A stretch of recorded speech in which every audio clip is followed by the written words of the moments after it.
When you're dreaming of living abroad, sometimes you don't know what you don't know until you do, and then it might be too late. In this video, we're going to talk about some of the most common reasons we see that people end their time abroad and move back home earlier than they intended. So first, we want to make it clear that moving abroad and then deciding to go back to your home country, that's not a failure. The time you spend abroad, it changes you, it challenges you, you have experiences you could never have recreated at home, and you are going to carry those with you forever, no matter how long your move abroad lasts. But there are 6 common mistakes that you can avoid so that if and when you choose to go back to your home country, it's a decision you feel good about it, and it feels like a decision and not just one that's like born out of frustration and I'm done with this. So mistake number 1 is trying to recreate your life at home abroad. Some things that are considered just like normal, everyday comforts in your home country, they might be really rare in your new one. And so like trying to recreate those specific conveniences in the new place you're living can end up being expensive, difficult to achieve, and make everything just feel like an uphill battle.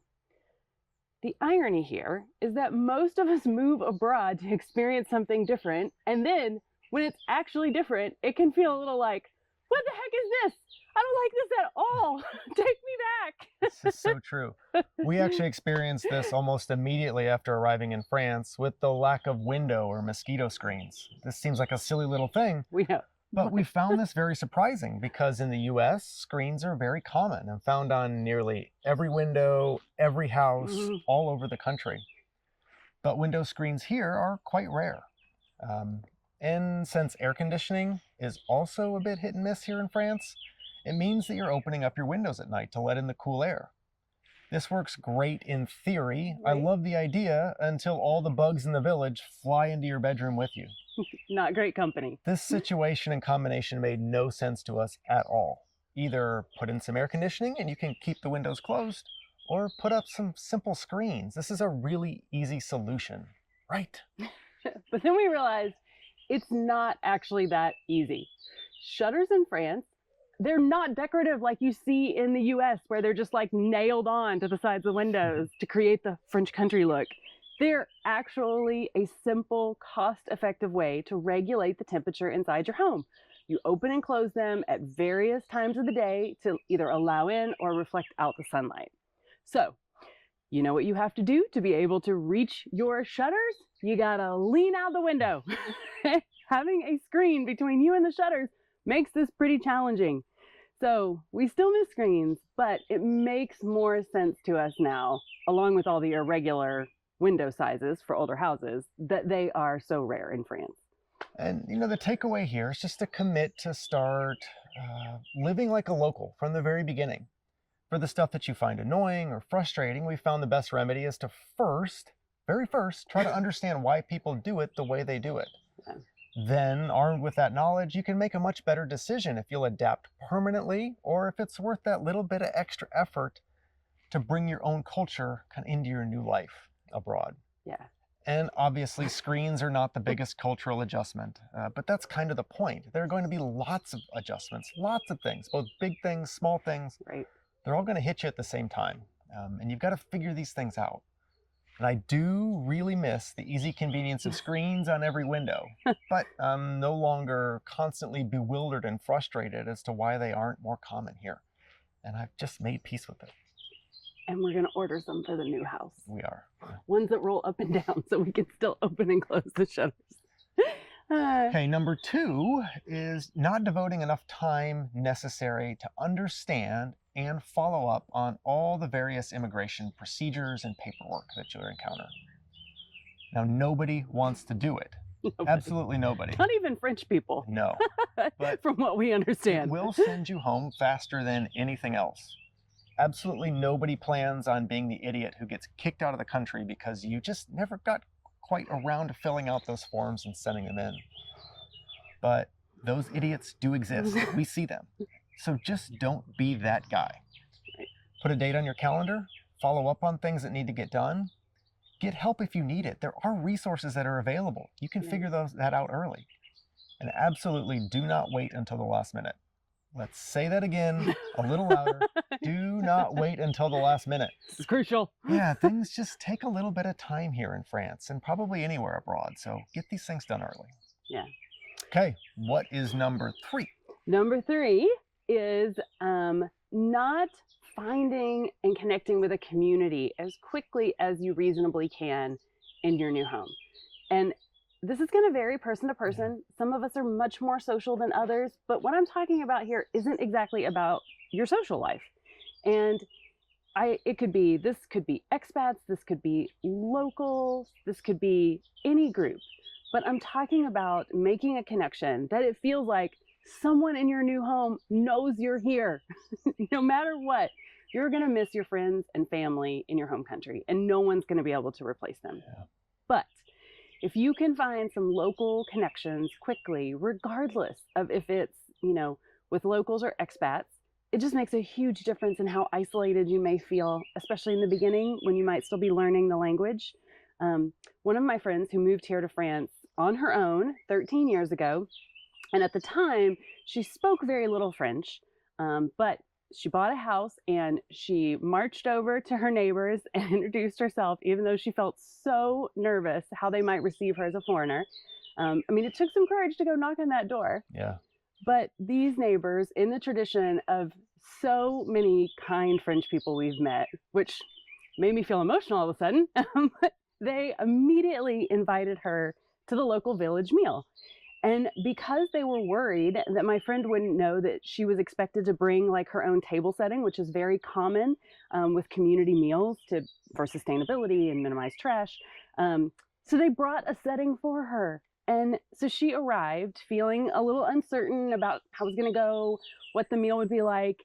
And she found this table setting waiting for her. And immediately she just felt this little bit more confidence about her move because she'd formed this just one connection in her new home. Like someone cared that she was there. And she still talks about that today, 13 years later. It made all the difference in the first stepping stone to feeling more at home. So important. Yeah. Even if you're not typically a joiner, yeah. As soon as possible after you arrive, find an expat group, join a local association in your village, visit a co-working space, or just proactively introduce yourself to your new neighbors. You will be absolutely amazed what you can accomplish with just a few hand gestures and a smile, even if you don't speak the same language as they do. But there's also a secret. Yeah, the secret to living abroad on easy mode, it's like the cheat code, is to bring American cookies everywhere you go. Everyone loves them, and you rarely see authentic American cookies. Cookies are a big deal. Trust me. Just bring cookies with you. Now you guys know why in our market video, our supermarket video, why we said we're always having to have our family bring brown sugar. Brown sugar's we're important. making all these cookies. Okay, number 4 mistake is a hard one. And it's probably more of a do than a don't. It's just learning to be at peace with the unknowns and having to take some calculated risks. Your journey abroad will likely require you to make more leaps of faith than ever before. And often people send us messages or they want a focus of their consultation to be about how to perfectly time everything out. You need to buy a plane ticket, you got to pay a deposit on somewhere to live, you have to buy medical insurance for your international travel. All of this you have to do before you apply for your French visa. But the question is, how exactly do you do all of this absolutely perfectly to ensure that you don't lose any time or money? Because what if your visa's not approved? You don't want to be out of pocket anything. Yeah. But unfortunately, the honest answer is there isn't always a great way around this. There's just no way to be certain that everything will work out perfectly all the time. Truthfully, this may be just the first of many of calculated risks that you will just have to take to make this dream happen. You just have to jump sometimes. Yeah, you really are opening up a chapter in your life that will be filled with uncertainty. And the irony is that the nature of an adventure is that you don't know what's going to happen. Yeah. So one way the only real way we found to deal with this is that you just have to keep moving forward and just doing the next right thing to go for the life that you want and that you want to build. We were still waiting on my multi-year visa renewal when we found our house, and we had to decide if we were going to make an offer. mean, it was time sensitive. We couldn't just wait. That was a scary moment. Yeah. Because we were thinking, okay, what if we buy this house and then we can't stay in the country long term because, we didn't get approval to be here legally and be able to work, which we needed to do. So, we thought about it a lot, and we chose to make the offer because while we couldn't make this uncertainty, and risk go away, what we could do is we could plan for like the various what if scenarios. And this is kind of how we've dealt with this all along the way. We will frequently ask ourselves, okay, what will we do if like X or Z happens? Like if it doesn't go the way we're hoping. And then we actually answer those questions. So we come up with like multiple alternative plans, and then we've kind of mentally walked through like the quote unquote worst case scenario. And this just like takes a little bit of the fear out of it. I mean, you may have watched our Jason's video on like why he quit. And we talked about coming here. One of the scenarios was if it doesn't work out, we had like multiple friends who we seriously had lined up like, okay, can we come back and live in your basement for a couple of months until we can like get things, sorted back out. So there's always going to be these unknowns, and you're going to have to make decisions when you don't have all of the information, which is a bit nerve-wracking, but you can do it kind of using some mental thought exercises to help you feel comfortable with what you might do in those alternate situations. Okay. Keying in on some of those actual plans really takes the fear out. Yeah. Okay. On to number 5. The next big mistake to avoid may sound a little bit backwards given what we just said about being comfortable with risks, but hold on a second. We'll explain. Mistake 5 is not having a financial plan that covers what you'll do if things don't go as you expected in your move abroad. Right. I'm sure you know that there will likely be unpredictable things that could happen while you're journeying. But you can think about how exactly you'll deal with those financial unexpected things before you embark on your journey. Absolutely do not plan on figuring out the financial side later. It's just too stressful. There's other things to worry about.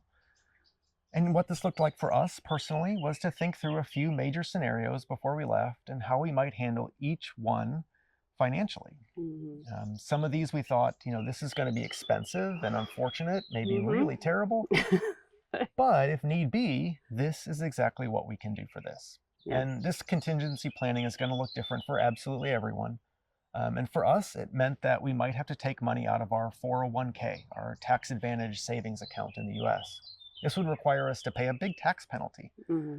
Or we could sell our rental house in the US and do so after we had become French tax residents, which because of the tax code and because it was an investment property would mean that we would pay double capital gains, both in France and in the US.